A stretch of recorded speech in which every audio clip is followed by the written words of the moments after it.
नमस्कार दोस्तों, मैं अंकुर उपाध्याय स्वागत करता हूं आप सभी का आपके अपने YouTube channel share market analysis में। इस समय एक सवाल जो सबसे बड़ा बना हुआ है, लार्ज कैप स्टॉक्स निफ्टी के शेयर्स क्यों नहीं चल रहे हैं। स्पेशली वो स्टॉक्स, देखिए अगर आप निफ्टी के वेटेज की बात करोगे ना, स्टॉक्स के वेटेज की निफ्टी में, तो सबसे ऊपर रिलायंस इंडस्ट्री का नाम है, फिर आपको HDFC bank, TCS, Infosys, ICICI bank, ये स्टॉक्स दिखते हैं और निवेशकों का पैसा इन्हीं शेयर्स में नहीं बन रहा है।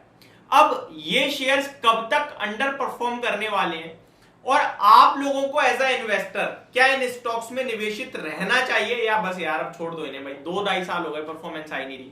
सबसे टॉप लिस्ट पे नाम आता है HDFC बैंक का। अगर मैं HDFC बैंक के स्टॉक की बात करूं, देखिए रिजल्ट्स आगे चले गए, कितने रिजल्ट्स आगे चले गए, मर्जर की अनाउंसमेंट से लेकर मर्जर हो भी गया, लेकिन शेयर का प्राइस कुछ नहीं कर रहा। अगर आप लोग नए हो बाजार में तो मैं आपको बताना चाहता हूं, लगभग 2022 के अप्रैल के समथिंग, अप्रैल या फिर मई जून के करीब क्या है कि मर्जर अनाउंस हुआ था HDFC लिमिटेड और HDFC बैंक का। शेयर उस दिन 12-13% भागा था और 1750 का हाई लगाया था। सेम डे से ही सेकेंड हाफ में गिरने लगा था और वो जो हाई लगा था ना, वो हाई ब्रेक नहीं करा इस शेयर ने। यानी 2 साल से आप देखो वहीं का वहीं घूम रहा है। इनफैक्ट 2 साल तो मैं छोटा बोल रहा हूं, आप इस शेयर को देखो 2020 में 1400 रुपए का स्टॉक का लेवल था और 2021 में 1600-1700 रुपए का हाई लगा और तब फिर उसके बाद दोबारा एक बार गिरावट आई और ये स्टॉक वहीं घूम रहा है। यानी 3 साल से इस शेयर का प्राइस वहीं का वहीं घूम रहा है, चल ही नहीं रहा है। अब सवाल ये उठता है कि क्या करें क्या ना करें। अपने आप में बहुत बड़ी परेशानी का विषय बना हुआ है HDFC बैंक। मैं अपने व्यूअर्स से, निवेशकों से बस एक ही चीज कहना चाहूंगा, जिन लोगों के पास भी ये स्टॉक है बने रहो। आपने 2-3 साल देखा है, कुछ पैसा बना के नहीं दिया। एक छोटा सा एग्जांपल देना चाहूंगा, आज ही उसमें बड़ा एक्शन हुआ है। स्टॉक का नाम है नेस्ले। इस शेयर का भी चार्ट ओपन करोगे ना, 2020 से लेकर 2023 के फरवरी तक, यानी ऑलमोस्ट 3 साल यहां भी हो गई, स्टॉक में 4% के पॉजिटिव रिटर्न्स थे। बाकी नीचे ये स्टॉक बार बार जा रहा था और पॉजिटिव रिटर्न जो 4% के थे, लेकिन फिर जो तेजी बनी है फरवरी से अभी तक, आप देख सकते हो स्टॉक ऑलमोस्ट 27% तो भाग चुका है और अभी तो ये शुरुआत है, मेरे को ऐसा लग रहा है। तो सेम HDFC बैंक जब चलना शुरू होगा ना, आपको और हमें बिल्कुल नहीं बताएगा कब चल रहा हूं और एकदम निकल जाएगा, पता नहीं चलेगा। HDFC बैंक की एक खासियत भी है, जब ये शेयर चलता है ना, लोगों को बस ये लगता है अरे बहुत बढ़िया, और ये अचानक भाग जाता है। ये लार्ज कैप है, नहीं चलता, हाथी है, नहीं चल रहा, लेकिन जिस दिन चलेगा 5-7% एक दिन बढ़ जाएगा, अगले दिन फिर 5-7% बढ़ जाएगा। ये 2 दिन में जो आप 15-20% मिस कर दोगे ना, ये आपके 3 साल की भरपाई निकाल देंगे। लेकिन जिसने ये मिस कर दिया वो मिस ही कर देगा।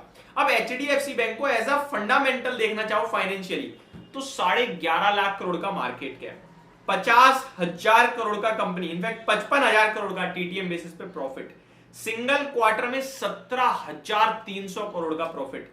कंपनी की ग्रोथ अर्निंग पर शेयर में अगर आप देखो तो ऑलमोस्ट 20% पर ईयर आ रही है।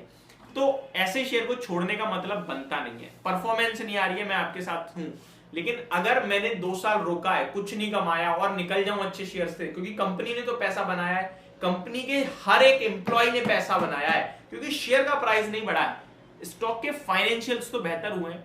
जो कंपनी FY20 में 27,000 करोड़ का प्रॉफिट कर रही थी, वो 55,000 करोड़ का कर रही है, डबल हो गया प्रॉफिट। लेकिन मेरा पैसा साला नुकसान में, मैं क्यों बेच दूंगा फिर? तो मैं 2 साल और देना चाहूंगा।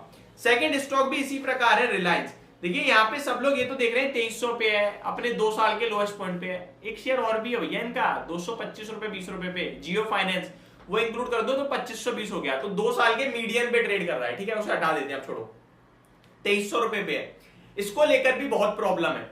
देखिए स्टॉक को पहले फाइनेंशियली देख लेते हैं। 15.5 लाख करोड़ का मार्केट कैप, भारत की सबसे बड़ी कंपनी की बात की जाए तो अभी इन्होंने जियो सिनेमा लॉन्च करा, कहां पहुंचा दिया आप देख रहे हो, सारी टक्कर खत्म कर दी।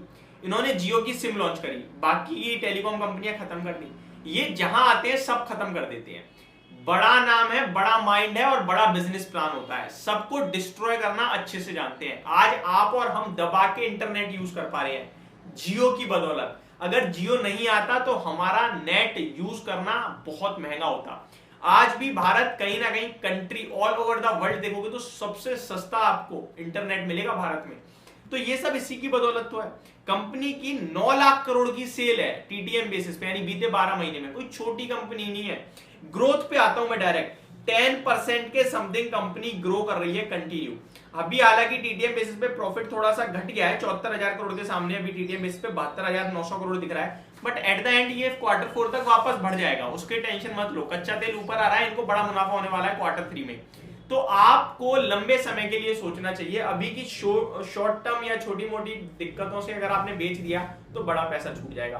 बाकी आप मेरे को ये बताओ, मिड कैप और स्मॉल कैप में अब राहत कहां पे है, वैल्यूएशन वाइज कंफर्ट है कहीं? नहीं है। तो ये सारी चीजें इन स्टॉक्स को एक बढ़िया बेट बनाती है मेरे हिसाब से। इतना ही कहना चाहूंगा, बाकी आप कुछ समझदार हो। Thank you so much for watching this video. Have a great day guys.